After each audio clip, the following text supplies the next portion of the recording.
Hello children. Today again we are going to learn a new alphabet R.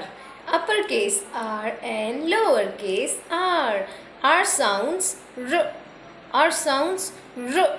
And objects that starts from a R. R, R, rat. R, R, rabbit. R, R, rose. R, R, ring. R, R, robot. Now come and let's see how to write R, R. For making R, rose, first you have to make a standing line in 3 lines. First, second and third, red, blue and blue.